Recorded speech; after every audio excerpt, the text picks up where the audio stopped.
Well, hello guys, and welcome to another episode of Young with Ram, which I'm recording actually way before it's going to be uploaded because, well, at the moment you're seeing this, I will be at home and ready to spend my Christmas with my family. So, for all of those of you who are watching this, well, Merry Christmas. I hope you have a really good time during this week and that you spend a good quality time with your family and your loved ones. As I'm sure I will be doing so when you're watching this.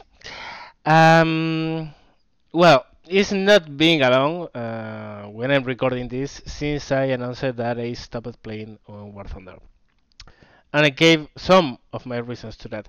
Now, guys, you have to understand that I didn't give any single reason for me to stop playing War Thunder.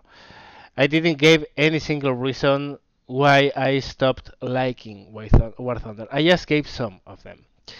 The reason why I didn't go through a list of the whole of the things that were just distracting me from having fun in that game.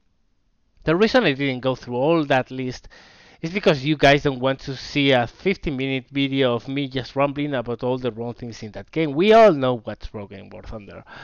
Probably we all know Steph Gallin, who knows.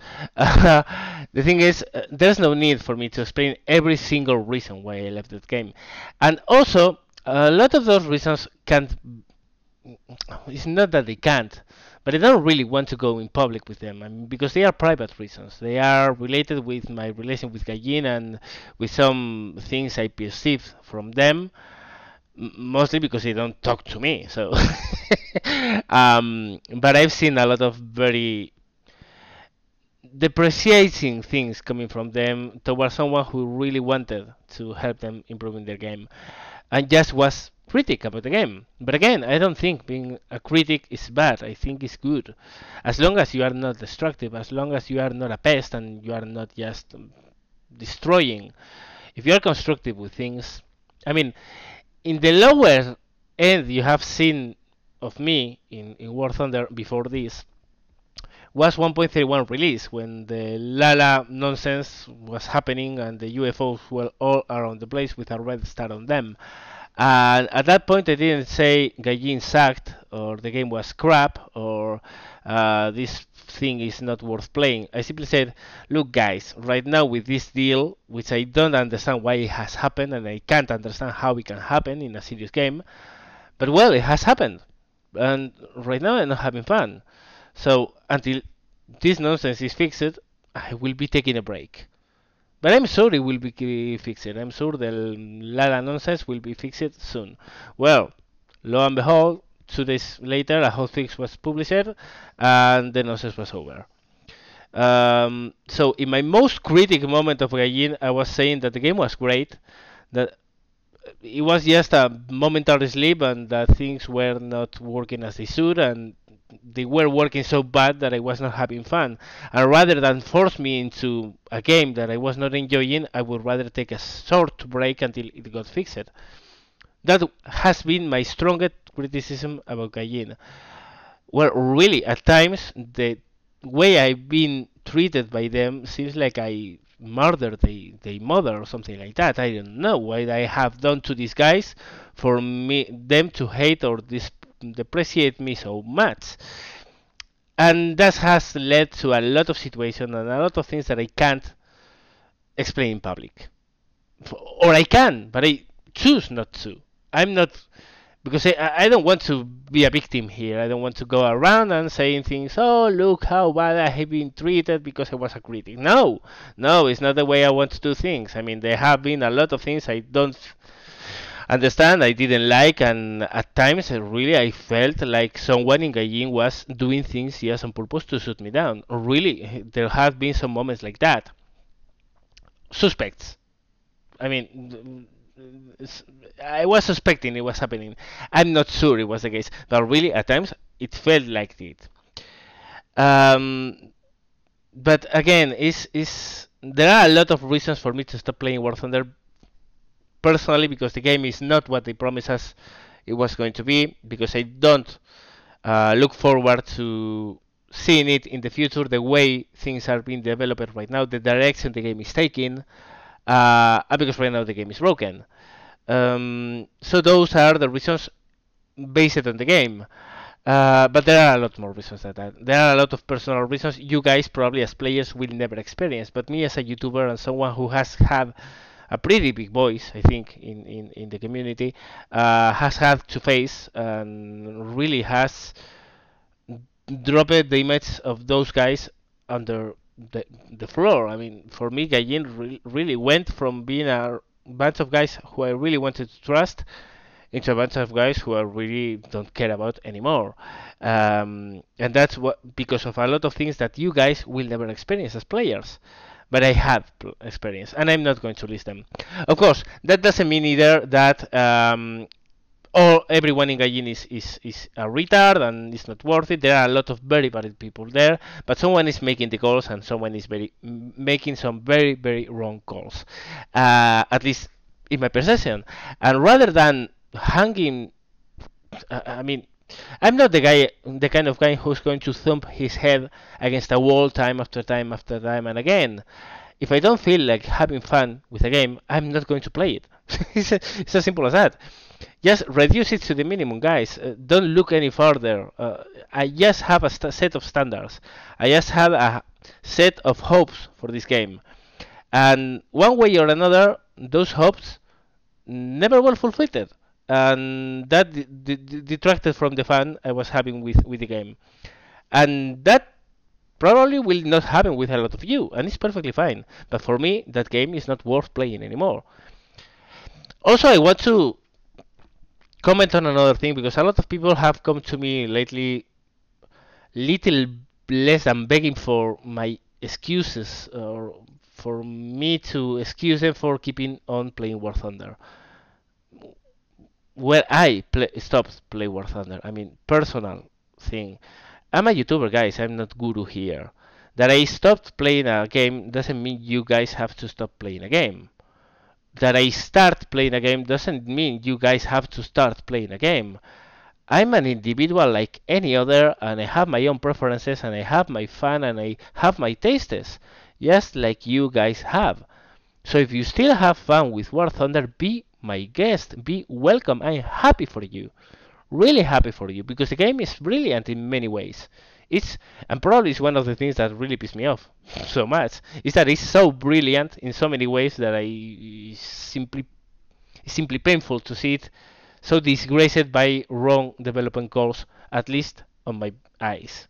But if you are having fun with War Thunder, be my guest. Keep on playing it. Play to your heart's content. I'm happy for you because really it's all about having fun. So don't be sorry because I stopped playing War Thunder and you keep on doing so. If I stop playing something, doesn't mean you have to stop playing it. Also, it's nice to know a lot of you guys are still playing it because it gives me a reason to keep on posting the videos I enjoy making the most, which are the Fighter Combat School ones. So if no one in my channel was flying the War Thunder anymore, what would be the point in making Fighter Combat School videos? None at all. So really, don't feel sorry for playing something I stopped playing because I have my reasons to stop playing War Thunder. Doesn't mean you guys have to because I have my reasons. You do what you guys think you should do. You have your own brain. You make your own decisions. And if that decision is to keep on playing War Thunder, again, I'm happy for you. I welcome you for doing so. Really do so. By any means, it's all about having fun. We are talking about a game here. So, say that. It's time to answer the questions I didn't answer last week. So, yep, let's move on to that and answer some of them. Maybe not all of them because it would be a long video and I have not all the time. But let's try it. First question. RAM. What are your thoughts on the P38K and do you think will it make into the game? Well, it's not in the release tree currently. Not that I have seen it. Should it be in the game? I actually think it has a place. it actually has. Well, for those of you who don't know, the P38K is a version of the P38 Lightning with Merlin engines, which have superior performance to the normal Lightning on some certain altitude zones. Generally speaking, it has better performance, but in not all of the altitudes. In some altitudes, the Allison version was better. Anyway, do I think will it make into the game? I don't know. That depends on the Gaijin, and as you can understand, I'm not going to make calls for them. I think it has a place. I mean, if you have a BTD in the game, if you have a XP50 in the game, why not having a P38K and putting it as a premium? Why not? As a premium, it has a spot, at least in my opinion. Yeah. As for how good it would be, honestly, I think there's a lot of hype about the Merlin version of the Lightning. I think one of the big things about the Lightning was the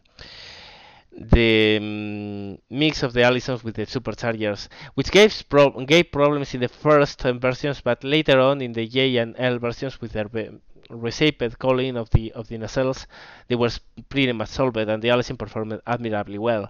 And the turbocharger did an amazing job. I don't think the K had a turbocharger. If I'm wrong, correct me, but I think it was a mechanical driven supercharger, which has its benefits and also has its drawbacks compared with a turbocharger. So I think there's a lot of hype about that type. I don't think it would be much better than an L or a J, but yeah, I think it has a place in the game indeed. Next question. RAM. What was the bombing altitude of the B-17 during World War II? I can't find anything specific about it. 7,500 meters? And why people are they bombing in War Thunder with B-17s? Well, as for the last question, why people are they bombing in War Thunder with B-17s? Well, first of all, because the game allows them to do so, and second of all, because they are idiots. Let's face it. B-17 is a level bomber and should be used as one. Anyway, altitudes of bombing in the B-17s, it varied a lot. Okay, a standard formation of B-17s and B-24s, because they were in mixed formations most of the time, consisted on boxes of bombers. A box of bombers was a formation of a lot of bombers flying in a very, very tight space to enhance and maximize the ability of the defensive gunners to shoot the enemy down. They were in stratas. I mean, they came at very different altitudes. The lowest ones usually were B-24s, because the B-24 had a superior performance than the B-17, had a larger bomb load, but also had a higher wind loading and wasn't as good maneuvering at very high altitudes as the B-17 was. So usually was a bunch of bombers stratified from 6,500 meters up to 7,500 meters or even above that. Usually 7,500 meters was the top of bomber formations, because the fighter, well, the Allied doctrine called for the fighter escorts to come maybe at 3,000 feet over the highest bomber formations.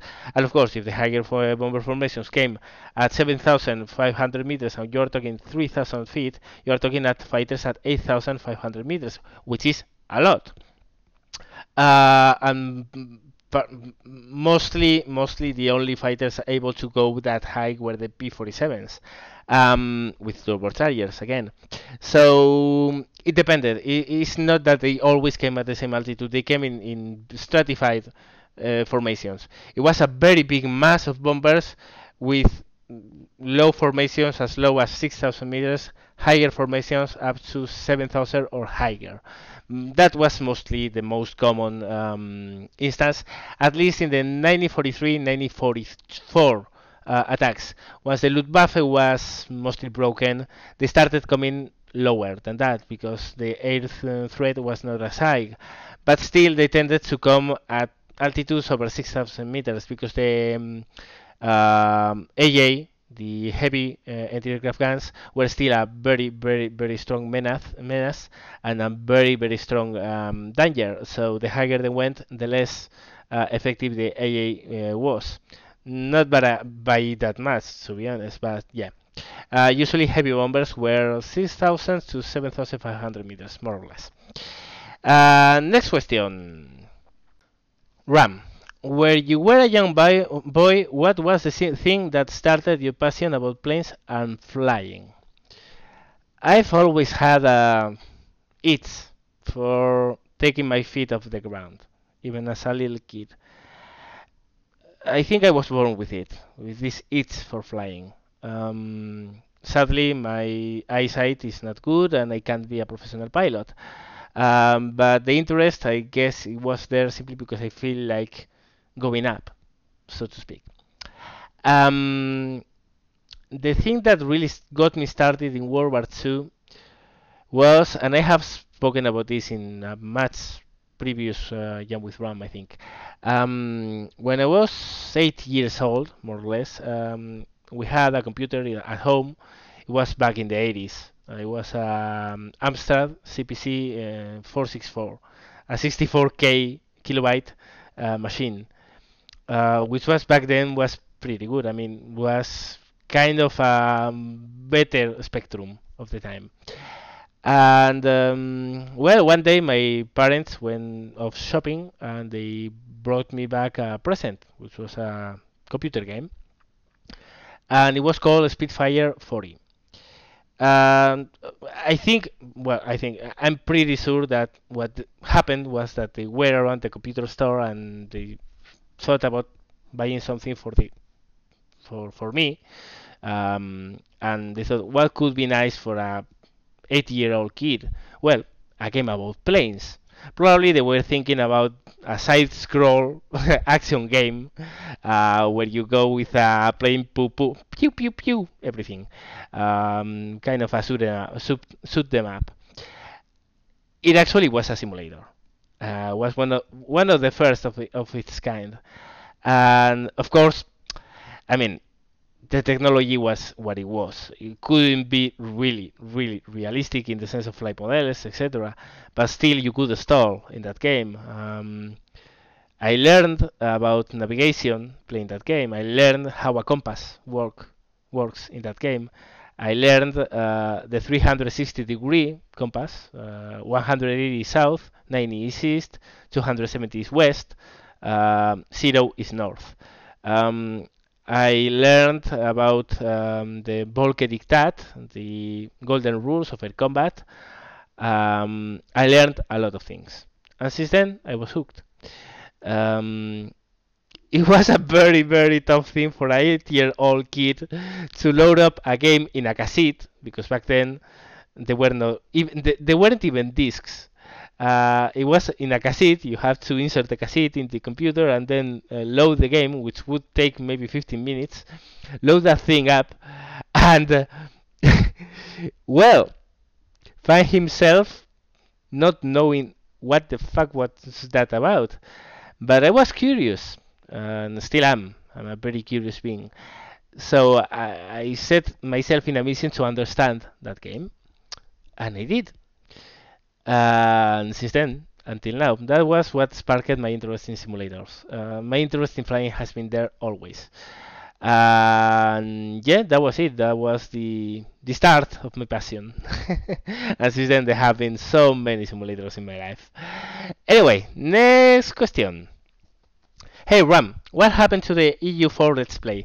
Well, it's been put on hold. I repeated it a lot of times. Actually, what happened was that I got a corrupt EU4. Not a save game. The save game is intact. I hope so, at least. The save game file is intact. But the game was corrupted. At one moment, I tried to start it up. It didn't start it up. I had to uninstall it. And then I will have to reinstall it from Steam. The problem is that at the moment I didn't feel like downloading it, and later I have been delaying it, but it will happen, don't worry. The EU4 Let's Play will go on.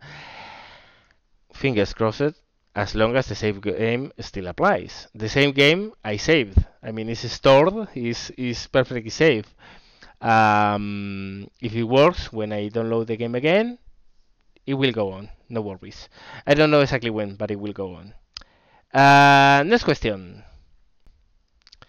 Is it true that at high altitude P-47 and especially P-51 weigh were way better in turning than BFs and Focke-Wulfs? If yes, why is that so, since at low and mid altitude they are as bad in turning that their counterparts, or even worse? Now, you have to understand that turning the dynamics don't always have to do with wind loading, particularly so at very high altitudes where air is very thin. At very high altitudes, what you need is engine power more than actual low wind loading. Low wind loading helps, but it's not all about wind loading. The thing with the American fighters is that they kept its power very well at up to very high altitudes, particularly so the P-47, because of the turbocharger, which is the most efficient system of charging your engine at high altitudes. Now, let me make one thing clear. What you said, that the P-47 and the P-51 were better at turning at high altitudes than the German planes, is not true. It was true for a while, but later on it stopped being so.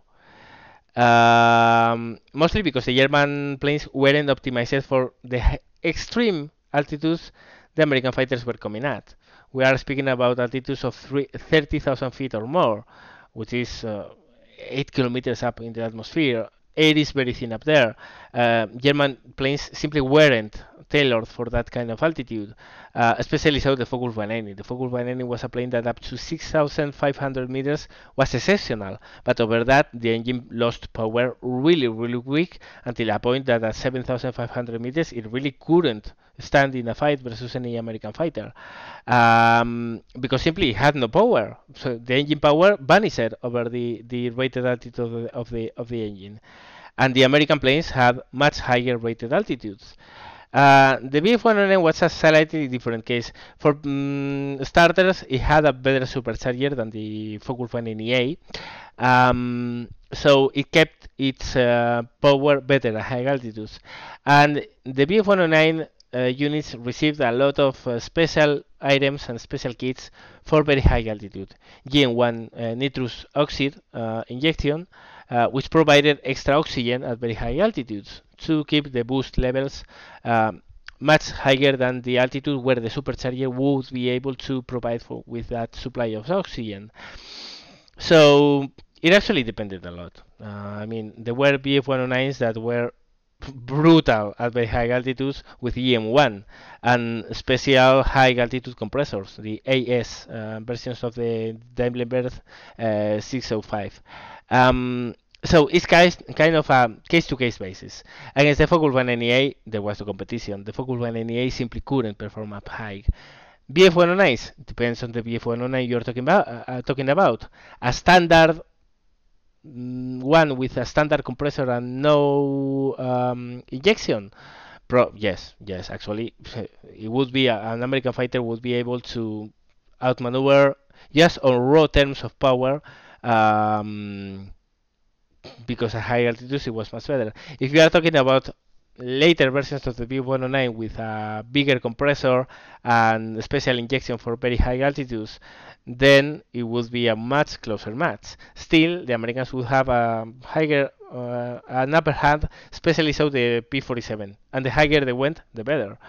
So it's kind of a one-on-one basis, and that was only during 1943 and 1944, because later on new versions of the German planes came online, especially the new Doras, the Dora 13, the Dora 12, had two-stage supercharger, which was as good as the American P-51 supercharger up there. So it really depends a lot. But the reason of that, it's just power. It's just that over 7,000 meters, the German engines simply, at that moment, couldn't deliver the kind of power the American planes had at their disposal. So it's not that they outmaneuvered in the sense that they outturned the enemy, but they could out-accelerate, out-climb them. So using vertical maneuvers, they were able to basically bounce them forever and to no end. Because if you have a better power loading, you can maneuver better in the vertical. And at those highest altitudes, where really, if you don't have the power, you simply can't pull your nose up. That differential of power is key. And that's why American fighters were so good up high at that era of the war. Hope that answered the question for you. Next one. Ram, how is the BF-109 a better diver than the Spitfire if it's a small plane? Well, first of all, it's a smaller plane. Also, it's a little bit heavier than the Spitfire, but it's not so much. The BF-109 actually shouldn't outdive the Spitfire, and actually one of the good things in 1.37 is that compressibility is starting to make it into the game, and the BF-109 doesn't dive anymore like it did before. So why the BF-109 was a better diver than the Spitfire in the game? Well, because compressibility wasn't here yet. Now it's starting to make it into War Thunder, so now the BF-109 is no longer a better diver than the Spitfire. Well, it is. It actually is, but not that much. I mean, before BF-109 could dive with a P-47, that was pretty ridiculous. Now it can't, and it couldn't in real life, so that's good. Next question. Hi Ram, what's your PC hardware? Well, actually, this is the first time someone asked me directly the PC. CPU, GPU, RAM, PSU. I don't know what a PSU is, but the CPU is it's a laptop. It's a pretty advanced gaming laptop. At least it was 1 year and a half ago when I purchased it. It's an Acer Aspire 8951G if you want to look it up. It has a twin Intel Core, an i7, 2 GHz, and well, it's able to overclock up to 2.9 GHz, but I never do that because this thing tends to overheat pretty much. So if I go overclocking, it's going to melt down. So yeah, twin core i7 at 2 GHz. It has a GT555M GeForce Mobile, up to 4 gigas, so it's a pretty decent graphic card for a laptop, and has 8 gigabytes of DDR3 memory. As you can see, it's not a bad computer, but it's still a laptop and has its limits. Also, the graphic card is not as good as a proper graphic card. This one is an integrated one, so yeah. It's actually decent for gaming purposes. I mean, I purchased it 2 years ago, and I can play most games that are coming online today. So, I mean, I'm playing Assassin's Creed 4 at medium settings, so I can't complain. But however, it's given me problems in the past. But with time, I discovered that those problems were more related with corrupt drivers of the graphic card than actual laptop performance. The laptop is actually a pretty good performer. I have to say that I'm happy with it, and that I don't have any wish to buy a new one, because honestly, I'm watching new laptops. I don't plan on buying a proper desktop, but I'm on the watch of new laptops, and the ones that are coming online, they don't seem to have a much higher performance compared with mine to compensate for the cost they have. So really, it's a pretty decent one. It's not top notch. It has its limits, and of course, it has its limits for YouTube, particularly so, because I'm restricted to capturing in 720, because if I try to do in higher resolutions, the thing slows down a lot. But still, I'm very happy with it. Second, watching your background gameplay on Malta when you shot these barrage balloons, why are you putting so many bullets into one single balloon? For my experience, one shot burst, even between 7.50 and 7.92 millimeter, is enough to destroy them. Well, I don't know. My experience with them is that I had to shoot them for a long while before they blow up. So yeah, that's it. If I was shooting them until they blow up, so I don't know what's the deal. Next question. Ram, do you think Gaijin should add other versions of the B109K family, like the K10, K12, and K14? Why or why not? And add MW50 for late war German planes like the Gustav Sandoras? Well, first of all, MW50 for late war planes is already there. As far as I know, The fully unlocked versions of the Doras all have methanol water injection. The BF109G10 has it. The BF109K4 has it as well. So it's here already. As for the K family, I don't think they are representative. The K14, at least you can make a case for it because it actually existed. I mean, it was built, one or two of them. It never saw combat, but actually was built. But the other were just paper planes. They never existed. And I'm not a huge fan of adding just paper planes. I think the line should be drawn at the planes that actually were built. If it was not built, don't put it into the game.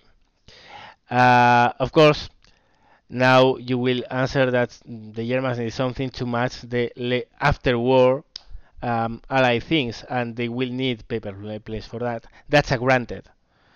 I would go in a totally different way. I would simply cut the matchmaking so Germans don't have to deal with Korean War era stuff. But the things like they are working right now with ME262s going against MiG-15s, yeah, actually paper planes have to be added, but only for those cases where there's nothing else that can be added. I think the K10, the K12 have no place in War Thunder, and that's because they were paper planes. They were never built. The K14 as a premium, well, could be there, could be there. That's my take on it, and of course, Gallin will do whatever he sees fit. Next question. Next question is kind of a funny one. Okay, here it goes. Just a thought. Why not create a series teaching jingles how to play energy fighters? Oh my lord. I'm not one to teach people who don't really need to be taught. Let's put it that way. Jingles enjoy arcade gameplay. Jingles enjoy the fast-paced style of game, turning a lot and just dealing enemy versus enemy, and then yet another enemy, and that's the style that arcade gives him. He also plays historical battle, but he self-admittedly doesn't enjoy it as much as other as arcade. Back when I first contacted him, yes, of course, I was interested in teaching him. But after a while, I reached the conclusion that to teach someone, he really needs to be in the state of mind to be taught. And I don't think he was. He's too impulsive. He's not patient enough. And he doesn't need to be patient enough. I mean, he enjoys arcade. Who am I to tell him now you must learn to play historical battles? And to play historical battles, you need to know energy fighting. There's no way around that. Whenever he wishes to get some lessons on this, I will be just too happy to walk into War Thunder, get into a private room, and give him whatever advice he needs to receive. But I'm not going to walk to him and telling him, I'm going to teach you how to play this. First of all, because that's unrespectful. I do think Jingles is a good War Thunder player. However much he insists, he's not. The problem is he's a good arcade player. He's not good at historical battles, and that's probably because he doesn't have the patience to develop the skills. I mean, it's not something that happens in an afternoon. I mean, learning, and a lot of you know these guys. You don't get into a great pilot, but by receiving good advice and then just applying it yourself, because you need experience to build on, and you need experience and trying and a lot of failure. And I don't think Jingles wants to spend that time being patient and learning step by step. And there's nothing wrong with that. He's having fun in arcade, so he stays mostly in arcade. and it's okay. I mean, it's his choice, and it's what he enjoys the most. So again, who am I to go to him and drag him by the ear and say, now come here, I'm going to teach you how to fly? No, it's not the way things work. He's doing fine the way he's doing things. He's getting pretty good games the way I see in his arcade battle records. He's actually getting some good results. So I don't think he needs any of my help. If he wants to become a historical battle specialist or play a lot more of historical battles, and make no mistake, playing mixed is not good for your flying. I mean, if you are a historical battle player, you need to play historical battles because it puts you in the state of mind and it teaches you to fly the right way. If you jump back to arcade and then back to historical battles, your reflexes, your intuition, your instinct won't be there because you haven't built it in historical battles. So if he ever wants to move into historical battles and dedicate himself to historical battles and he wants some advice, I would be more than happy to give him any advice. And if he wants to, why not recording it? But it's up to him. I think he's doing fine. I think it's somewhat of he's got everything to be a great pilot, but the patience. He really is so impatient. The times I've been flying with him in historical battles, it was funny because he was going head on straight into a pile of red seas to kill someone. And that's not the way you do things in historical battles. And that's what gets killed him the most. He needs to be a little bit more patient. He really needs to build a little bit of experience in historical battle only, and he will do a hell of a historical battle pilot. I'm sure of that because he has the tools, he has the instinct, he has the tactical mind, he has everything in place. He only needs to apply himself to do that. But if he's having fun in arcade battles and he doesn't want to not have as much fun in historical battles for a while until he gets good, it's perfectly fine.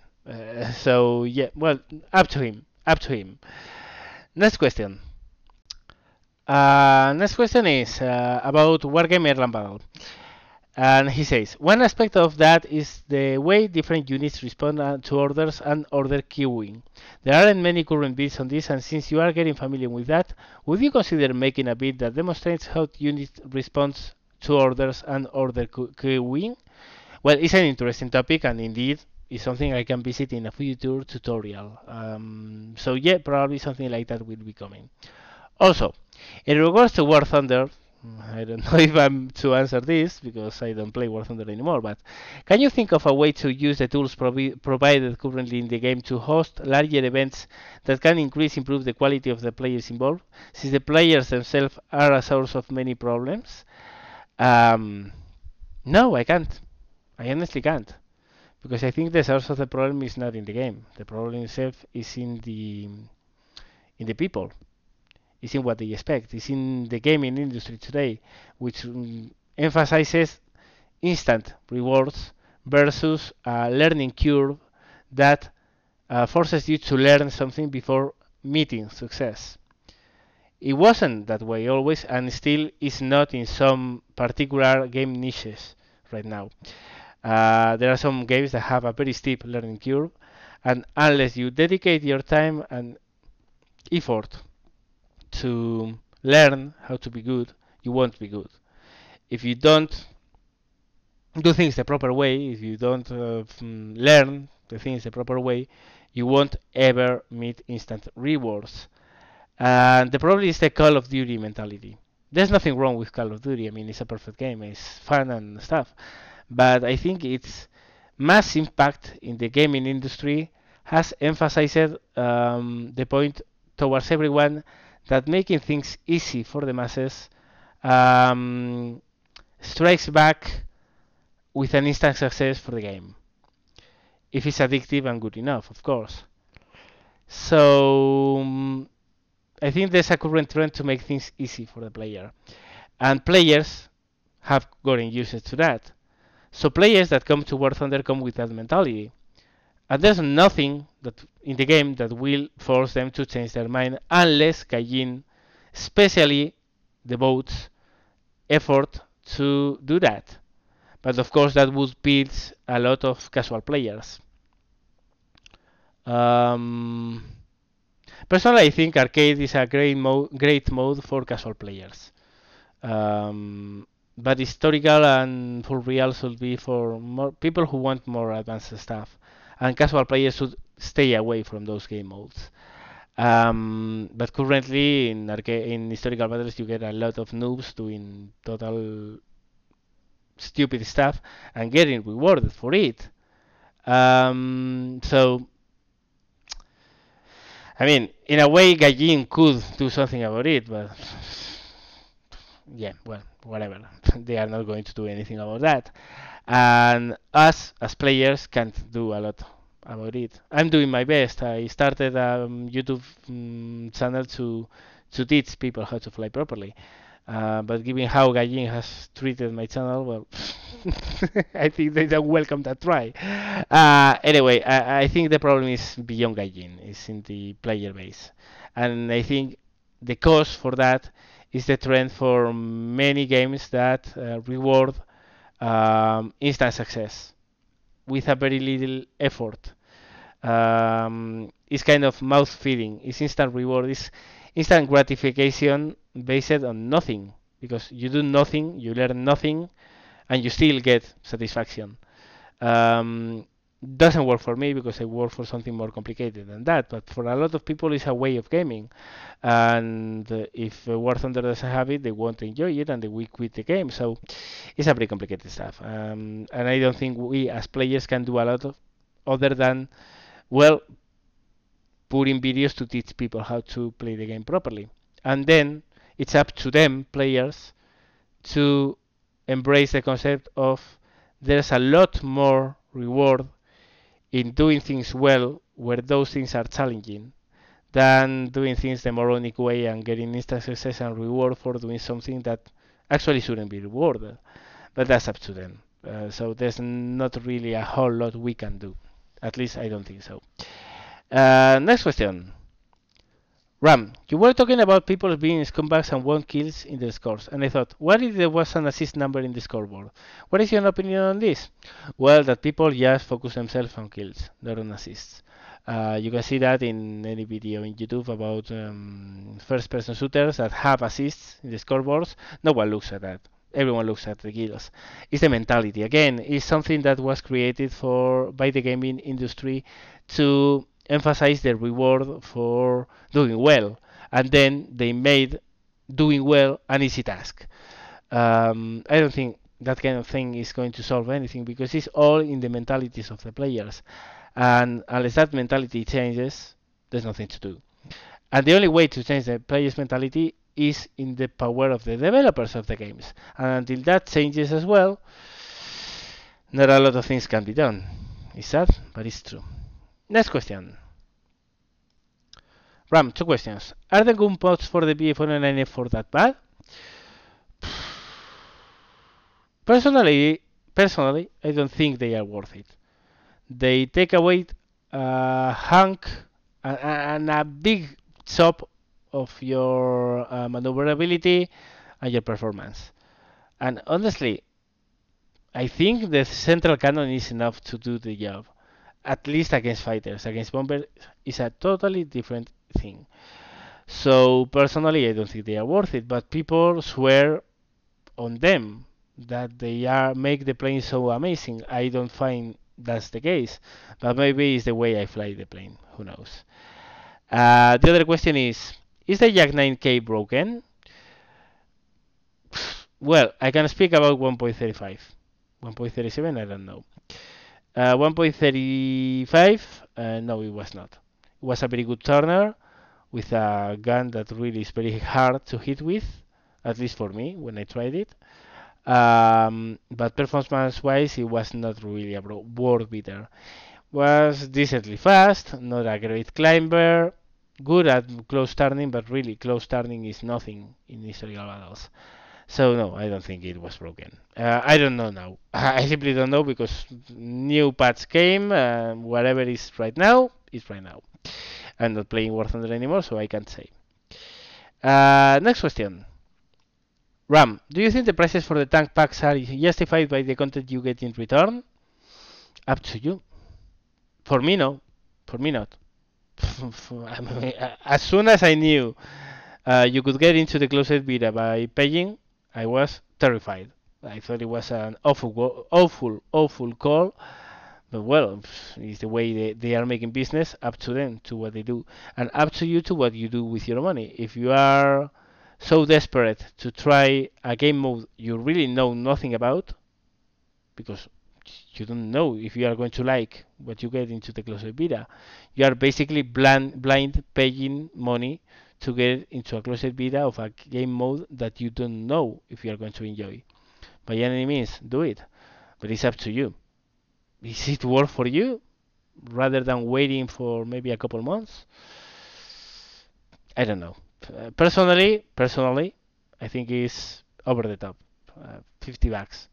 I mean, I can buy a massive game for that. I can buy 5 indie games for that price. For me, it's not worth it. But up to you. There are a lot of people who have paid for that, so I guess in a way for some people it's worth it. But it's in an individual basis, and no one to tell you if it's worth it or not. You have to know it on your own. Next question. Next one, I think, and is the final one. It's more of a comment. And he says, Ram, a long while ago, you mentioned that you wouldn't have halted the game at 1946, but I must be honest and disagree. I believe that the current year limit gives a new dimension to the game, but where I see your problem is the way access players are treated, as something they are not. If the death trees are lacking in the higher levels, then so what? Well, so what is that you get Focus Run and D12s fighting MiG-15s. If you think that's fair, you're welcome, but I don't think it's fair. I mean, there's a limit to things that can happen in a game. I'm all for historical accuracy as well, and personally, if German aircraft industry stopped existing after 1945, it stopped existing. Same with the Japanese. If they stopped fighting at that date, why do you have to make what ifs to force them to keep on fighting? So I would cap them at 1946. Then, for the US, the Russians, the British, if you want to keep on going and to move on to Korea, by any means do so. But then enforce a rule that says that for Korean war jets and Korean warplanes, they only can fight each other. And they can't go against nations that didn't go past 1945. What can't be, and what is impossible to deal with, is the way it is right now.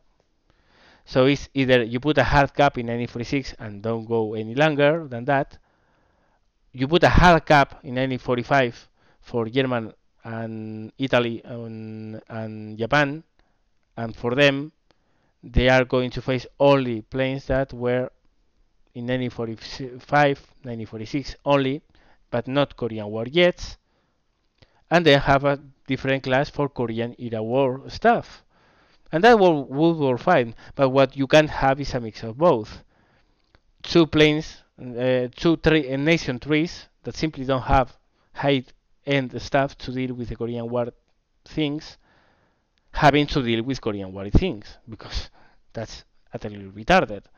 That's both an historical and is unbalanced. So it's both. I mean, it's neither historical, it's neither balancing. So it simply shouldn't happen, and it's happening, and it has no trace to stop happening. To be honest. So well, if you think it's cool to put the end line at Korea, perfect. And if you think that Germany and Japan having nothing at those tiers is fine, perfect. But then prevent those nations to have to deal with Korean war jets. What can happen is what is happening right now. Of course, I don't give a flying F about it, simply because War Thunder is history for me for the time being. But really, it shouldn't happen. Not in War Thunder, not in any other game. And honestly, the easier way to have dealt with it would have been putting a hard cap in 946, because then you wouldn't have asymmetrical trees. Because what you are saying is that the German tree basically finishes at 1946, but the Americans get to go further to get a saber. So if I'm going the German tree, I have a limit much sooner than the American one has. So it's kind of unfair for whoever is investing his time in the German tree. But whatever, at least, gameplay-wise, it wouldn't be causing the problems it's causing right now. But well, that was a personal and is a personal opinion. Of course, doesn't mean it's to be followed as a Bible. It's my opinion, and I give my opinions. If you share it, perfect, and if you don't, also it's perfect. I mean, everyone has an opinion, and the good thing about this is, well, comparing different opinions and talking about them freely and without a problem. Anyway, guys, that's going to be it for this Young with RAM. Back to the normal schedule and back with the normal format. Remember, as always, to leave your questions down below in the comment section below to upvote those questions that you want to see answered the most. I don't know exactly when this is going to be up. I will decide it when I upload it. Anyway, it's going to be close to Christmas. So, really, guys, I wish you a really good time with your loved ones and a very, very Merry Christmas. Thank you very much for watching and see you later.